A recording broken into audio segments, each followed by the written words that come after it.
The silence was the first thing Elara Vance noticed, and in her world, silence was a scream. For 3 years, the massive reef tank in the atrium of the Belarus Hotel had been her constant companion. It was a living, breathing wall of sapphire and emerald, a 10,000-gallon monument to a beauty that had nothing to do with the gilded chandeliers or the marble floors polished to a mirror sheen. The tank was her domain, her sanctuary, and the fish within it were her confidants. She knew every individual yellow tang by the subtle curve of its dorsal fin, every clownfish by the particular twitch of its anemone nestling dance. She knew the deep, rhythmic hum of the protein skimmers, the soft gurgle of the overflow weirs, and the percussive click, click, click of the cleaner shrimp. This soundscape was her symphony, and this morning, the orchestra was dead. Elara stood before the glass, a frown creasing her forehead. Her reflection stared back at her, a woman whose curves were always the first thing people catalogued, and the last thing they respected. Her dark hair was twisted into a practical, messy bun, a few stray tendrils escaping to frame a face that was soft, intelligent, and currently etched with deep concern. She pressed a hand to the cool acrylic, feeling not the usual subtle vibration of life support systems, but a stillness that felt ominous. The majestic Achilles tang, usually a streak of iridescent blue aggression, was hovering listlessly near the bottom. The school of Antheas, normally a cascading waterfall of pink and orange, was huddled tight and motionless in a corner. The corals, just yesterday a riot of pulsating polyps, were retracted, their skeletons looking brittle and pale. "What's wrong, babies?" she whispered, her breath fogging the glass. Her voice was a low, soothing alto, a voice more accustomed to speaking to animals than to people. People, especially the kind who frequented a mafia-owned hotel, rarely had the time or inclination to listen to the fat aquarium girl. The Belarus was not just any hotel.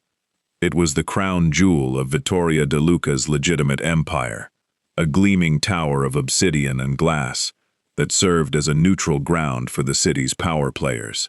Vittoria De Luca herself was a legend, a woman who had inherited a bloody kingdom, and, with an iron will and a mind like a diamond, had begun to launder its assets into real estate, hospitality, and high-end commerce. She was a phantom in her own hotel, a tall, silver-haired figure who moved through the corridors with an entourage of silent, sharp-suited men, her pale blue eyes missing nothing. Elara had seen her only a handful of times, and each time, the woman's gaze had slid over her, as if she were a piece of furniture.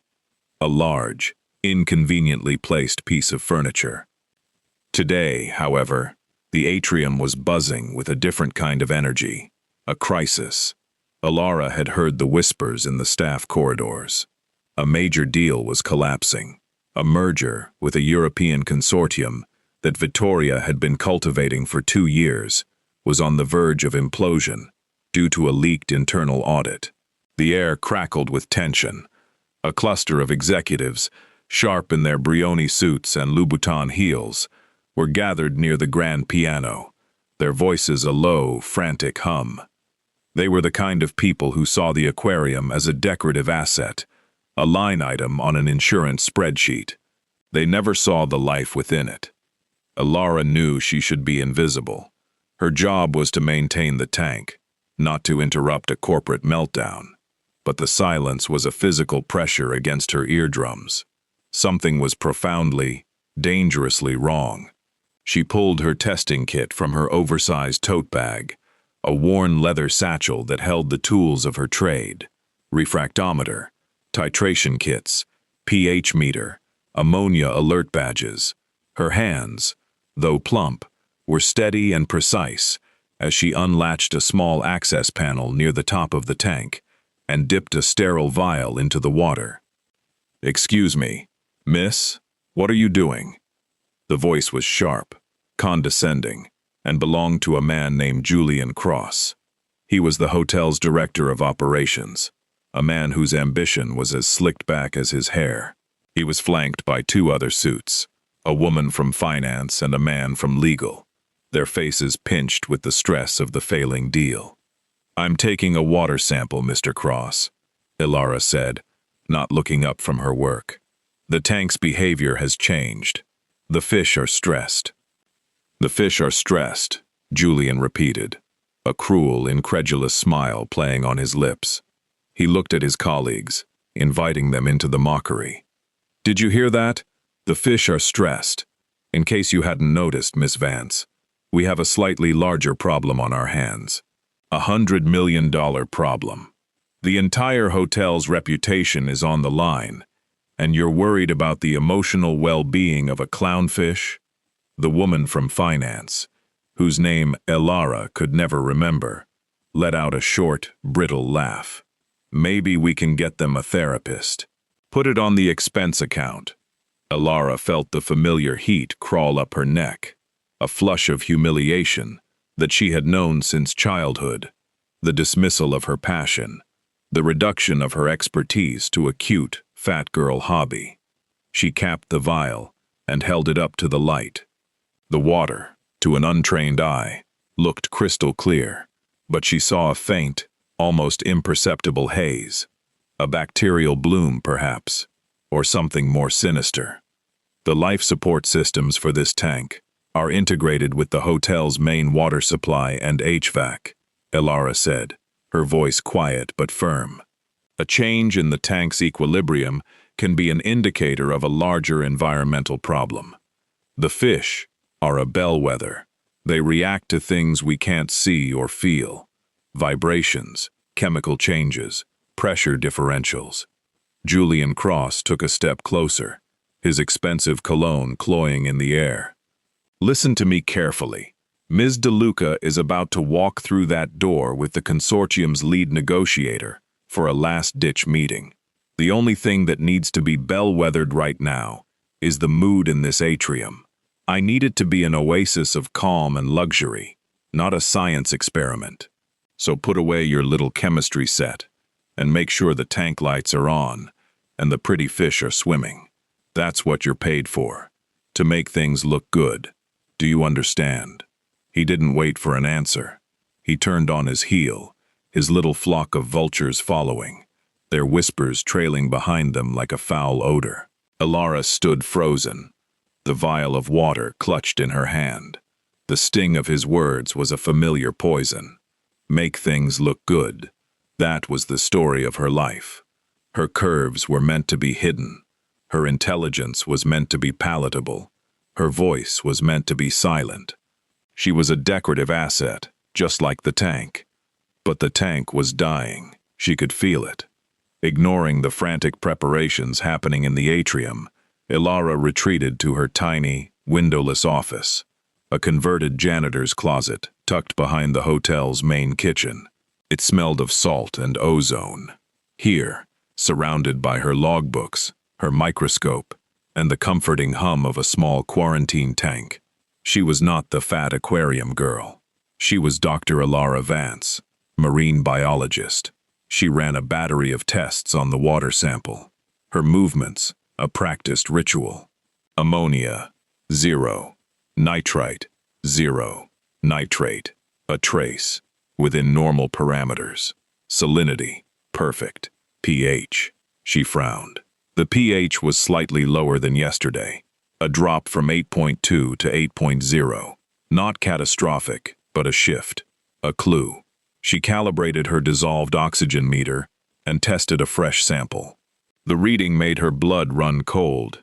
The oxygen saturation had plummeted from a healthy 7 milligrams for L to a critically low 3 milligrams for L. The fish weren't just stressed, they were suffocating. She immediately activated the emergency aerators, massive bubblers that sent columns of silver air rushing into the tank. It was a temporary fix. She had to find the source. Her mind raced. A drop in oxygen, without a corresponding spike in ammonia or nitrite, ruled out a simple biological overload, like a dead fish decaying unseen. This was a chemical or physical displacement of oxygen. She thought of the faint haze. She prepared a slide and placed it under her microscope, adjusting the focus. What she saw wasn't a typical bacterial bloom. The particles were too uniform, too crystalline. They looked like microfractures of some kind of mineral precipitate. Something had been introduced into the system that was binding with the oxygen. A knock on her door made her jump. It was a soft, hesitant sound, not the sharp rap of a manager. "Come in," Elara called, her eye still glued to the microscope. The door creaked open to reveal Rosa, one of the senior housekeepers. She was a woman in her late 50s, with kind eyes and the weary posture of someone who had spent a lifetime cleaning up other people's messes. She was wringing a cleaning cloth in her hands, her expression anxious. "Dr. Vance, I'm sorry to bother you. I saw what happened in the atrium with Mr. Cross." Elara finally looked up, offering a tired, sad smile. "It's okay, Rosa. I'm used to it. What can I do for you?" It's about the tank room, the big mechanical room behind the tank. I clean the corridor there every night. For the past 3 nights, I've seen someone going in, very late, after 2 a.m. Elara's heart gave a hard thud against her ribs. "Who? Maintenance staff? They have a schedule. They wouldn't be in there after midnight." Rosa shook her head, her voice dropping to a whisper. "No, not our regular men. 2 men I didn't recognize. They had maintenance uniforms, but they were wrong. Too clean, and they had a briefcase, not a toolbox. Last night, I saw them coming out, and one of them was on his phone. He said, 'The catalyst is in place. The reaction will peak in 48 hours. The insurance adjuster won't be able to deny the claim.' I didn't understand it. I thought maybe it was something to do with the new wing they're building. But then I saw you today, looking so worried at the tank, and I got a bad feeling. A catalyst, a reaction, an insurance claim." The pieces clicked together in Elara's mind with the sickening precision of a lock turning. The crystalline precipitate in the water. It wasn't a contaminant. It was a byproduct. Someone had introduced a chemical catalyst into the closed-loop system, a compound designed to trigger a slow, cascading failure.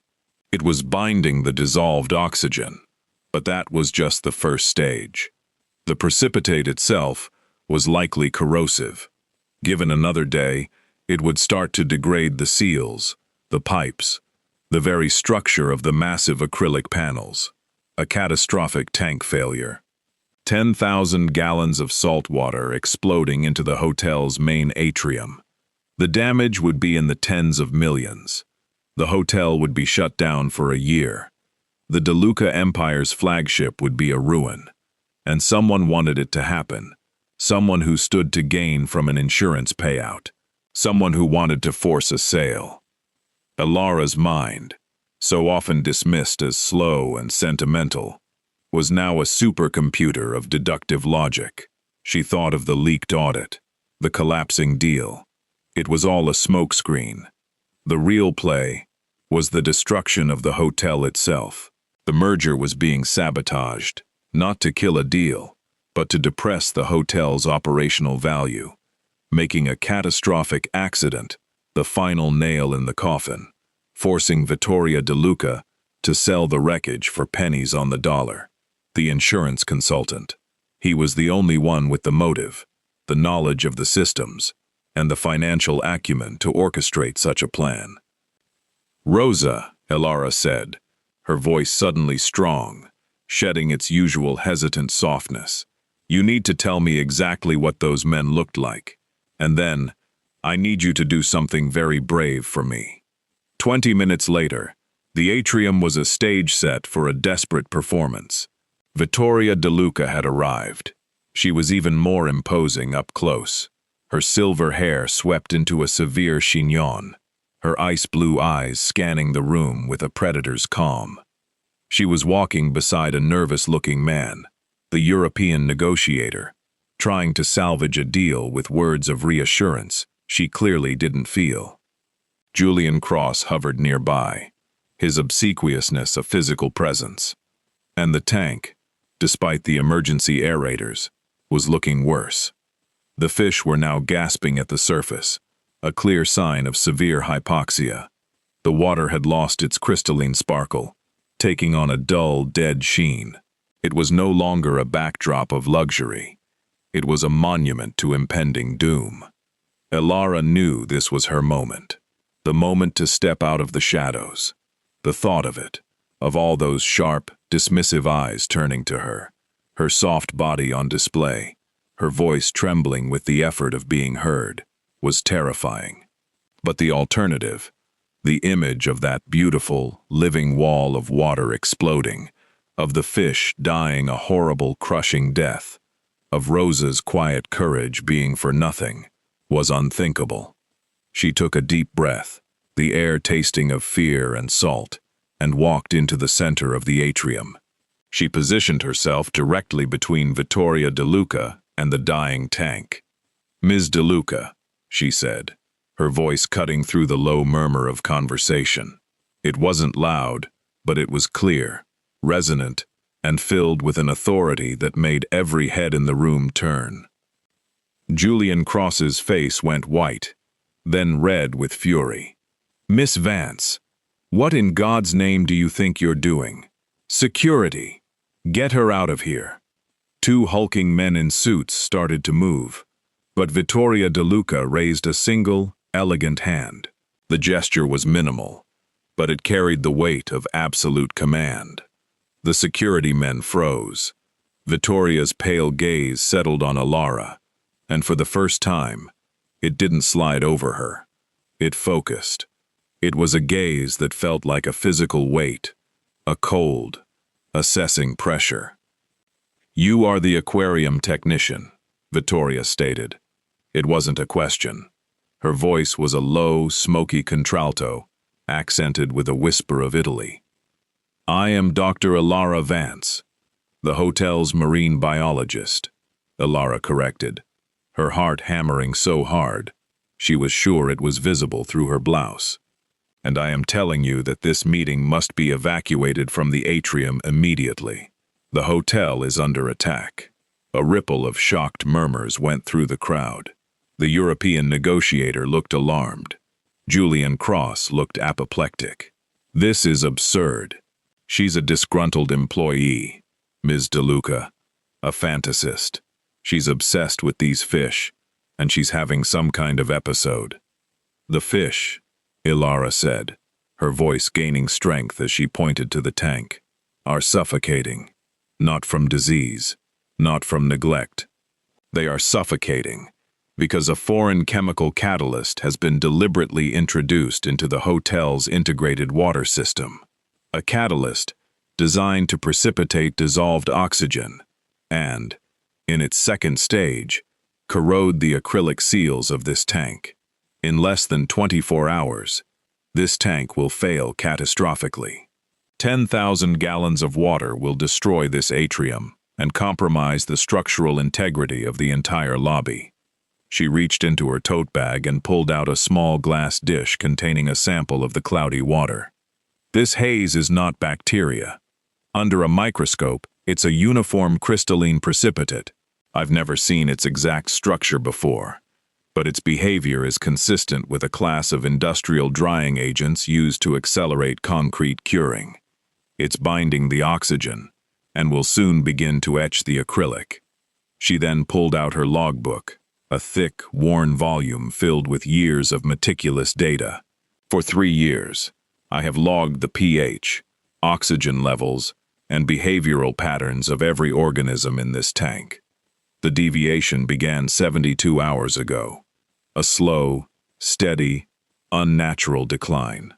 The fish felt it first. The cleaner shrimp stopped cleaning. The anemones retracted. The tangs stopped schooling. The silence you hear now is the sound of a system in collapse. They have been screaming a warning for 3 days, and I am the only one who was listening." She turned her gaze directly to Julian Cross, her fear replaced by a cold, righteous anger. "You laughed at me for caring about the fish, Mr. Cross. But these animals are more sensitive environmental sensors than any man-made device. They told me everything. And a housekeeper, a woman you wouldn't even look in the eye, saw the saboteurs entering the tank room after hours.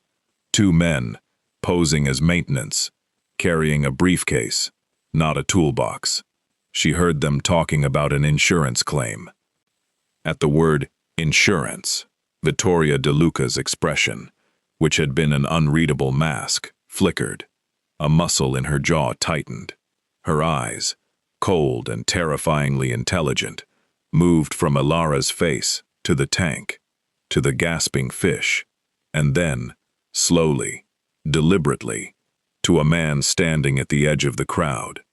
A man Elara had seen a few times, always with a tablet, always taking notes.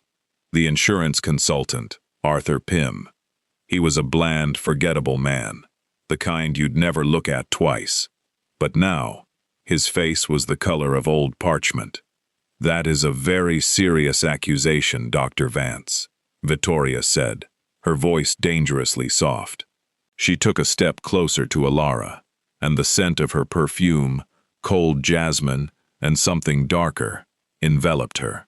"Do you have proof that connects this catalyst to a specific person?" This was the gamble, the final, terrifying leap. Elara held Vittoria's gaze. "The catalyst is a specialized compound. Its purchase, its transportation, its very existence leaves a trail. I have preserved a sample. A chemical analysis will reveal its exact composition. That will lead to the manufacturer, and the manufacturer will have a record of the buyer. But you don't need to wait for a lab. The saboteur's plan is a financial one. He needs the insurance claim to be maximized. So, he would have recently taken out a new, massive policy on this building, or amended an existing one to cover catastrophic system failure from environmental causes. He would have bet on the destruction of this hotel. Look for the man who profits from the disaster. Look for the policy." The silence that followed was absolute. It was deeper than the silence of the dying tank. It was the silence of a trap springing shut. Arthur Pym made a strangled sound and took a stumbling step back, but it was too late. 2 of Vittoria's men, moving with a silent, coordinated swiftness that was terrifying to behold, were already at his elbows. Their hands closed around his arms like vices. Vittoria didn't even look at him. Her eyes were still locked on Elara's. The coldness in them was thawing, replaced by something far more intense. It was a look of profound, analytical respect. The look a chess master gives an opponent who has just revealed a game-winning, 12-move strategy they hadn't seen coming. "Julian," Vittoria said, her voice still soft, still terrifying. "Escort our European guest to the private lounge on the 40th floor. The deal is off. The hotel is no longer for any kind of negotiation." She then turned her head a fraction of an inch. "Marco, take Mr. Pym to my office. I will be there shortly. And bring me every insurance document associated with this property for the last 5 years." The atrium erupted into a flurry of controlled, silent violence. The European negotiator was whisked away, looking bewildered. Arthur Pym was half carried, half dragged, towards a service elevator, his face a mask of utter terror. Julian Cross stood frozen, his mouth opening and closing, like one of Elara's suffocating fish. His world, his petty kingdom of spreadsheets and mockery, had just imploded. Vittoria De Luca finally broke her gaze from Elara and looked at the tank. She walked towards it, her heels clicking on the marble, a solitary, regal figure. She stood before the glass, watching a regal blue tang list weakly near the surface. For a long moment, she was silent. "You said they were screaming a warning," Vittoria said, her voice so low only Elara could hear. And you were the only one listening." She turned back, and her expression was no longer the cold mask of a mafia queen. It was the face of a woman who had been profoundly, unexpectedly moved. "The quietest creatures in my building warned the loudest woman brave enough to listen. And you, Dr. Vance, were that woman. You have saved more than my hotel. You have saved my life's work." Elara felt a hot, prickling sensation behind her eyes, not from the praise, but from the validation. For the first time in her professional life, she wasn't the fat aquarium girl. She was Dr. Elara Vance, and her voice had mattered. "The fish," Elara whispered, her own voice thick with emotion. "We need to do a massive, immediate water change. We have to bypass the main system and use a dedicated, pre-mixed saltwater reservoir. I can have the tank stabilized in 6 hours, but I need a team and access to the loading bay." "You will have whatever you need," Vittoria said, her tone brooking no argument. She reached out and, with a surprising gentleness, touched Elara's hand. The contact was brief, but it sent a shockwave up Elara's arm. Vittoria's fingers were cool and smooth, but the gesture was one of profound connection. "Anything, everything. From this moment on, you report directly to me." The next 6 hours were a blur of controlled chaos. Elara, suddenly the commander of a small army of actual maintenance staff and bewildered hotel engineers, orchestrated the life-saving operation. She had them run fire hoses from the loading dock, where a tanker truck of pre-mixed salt water was stationed, directly to the tank's sump. She directed the draining of the poisoned water, her voice calm and authoritative, as she explained the precise salinity and temperature parameters. She was in her element, her curvy body moving with a grace and purpose that made the earlier mockery seem like a distant, pathetic joke. The staff, who had only ever seen her as a quiet, plus-size woman in a lab coat, now watched her with a mixture of awe and a new kind of respect. As the fresh, life-giving water surged into the tank, the transformation was almost miraculous. The fish, which had been on the brink of death, began to revive. The Achilles tang was the first to move, a flicker of its old aggression returning, as it darted through the new water. The Anthea school loosened, their colors beginning to brighten. The corals, in a slow-motion ballet of reanimation, began to extend their tiny, hungry polyps. The silence was replaced by the beautiful, chaotic symphony of a healthy reef, the hum of pumps, the gurgle of water, the click of shrimp. The tank was singing again. Elara stood on a maintenance platform, her lab coat splattered with salt water, her hair a damp, tangled mess. She was exhausted, her muscles aching, but her heart was full. She watched a pair of clownfish, her favorites, tentatively nuzzle their anemone, and a tear traced a clean path through the grime on her cheek. "You are crying." The voice came from behind her. Vittoria De Luca had returned. She had shed her suit jacket, and the sleeves of her silk blouse were rolled up to her elbows, an uncharacteristic informality that made her seem more human, more approachable. She was holding 2 glasses of champagne. "Happy tears," Elara said, quickly wiping her cheek. "They're going to be okay." "Thanks to you," Vittoria said, handing her a glass. Their fingers brushed again, and this time, the contact lingered. "Arthur Pym has been dealt with. He was in debt. He saw the hotel as his golden parachute. He had taken out a $50 million policy on environmental system collapse 6 months ago. He was working with a chemical engineer he found online. The betrayal was complete." "And Mr. Cross?" Elara asked, taking a sip of the champagne. It was cool and crisp, the bubbles a celebration on her tongue.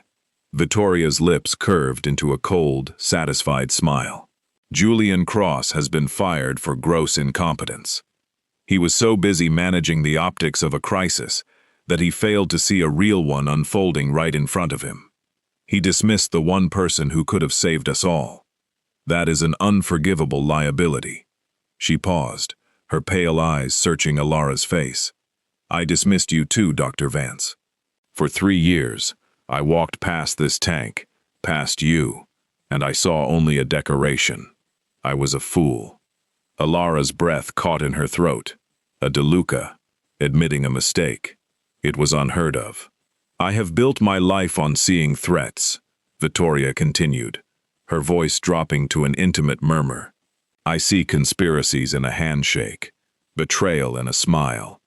But I was blind to the quietest, most profound truth in my own hotel. That strength does not always wear a suit and carry a gun. Sometimes, it wears a lab coat and carries a water sample. Sometimes, it has the softest curves and the sharpest mind in the room. She reached up and, with a feather-light touch, brushed a stray tendril of damp hair from Elara's forehead. You are the most remarkable woman I have ever met, Elara Vance. The use of her first name, spoken in that low, smoky voice, was an intimacy that undid her. Elara felt a sob catch in her chest. Not of sadness, but of a deep, soul-shaking relief. To be seen. To be truly seen. Not as a body to be mocked, or a voice to be ignored, but as a whole, complex, valuable human being. It was a gift she had stopped hoping for. I just listened to the fish, Elara whispered, her voice trembling. No, Vittoria said, her hand now cupping Elara's cheek, her thumb stroking away a new tear. You listen to the truth, and you are brave enough to speak it, no matter who refuses to hear. That is a rare and precious thing. It is a thing I want to protect, a thing I want near me. The confession hung in the air between them, fragile and electric. It wasn't a command. It wasn't an ownership. It was an offering. The mafia boss, the woman who commanded an empire of shadows and steel, was asking, not telling. Elara leaned into the touch, her eyes fluttering closed for a second. When she opened them, she saw not the cold, calculating queen of the Bellarosa, but a woman with her own deep well of loneliness, her own desperate need for something real. I'm not going anywhere, Elara said, her voice finding a new, steady strength. This is my tank. These are my fish. And I think this is where I belong. A slow, genuine smile spread across Vittoria's face, a smile that reached her icy eyes and melted them into a warm, clear blue. It was a smile of wonder, of gratitude, of the beginning of something vast and uncharted. She didn't kiss her, not yet. The moment was too profound, too tender for that. Instead, she simply stood beside Elara, their shoulders almost touching, and together, they watched the resurrected tank. They watched the fish, the quietest creatures in the building, swim with a joy that mirrored the feeling blooming in Elara's own heart.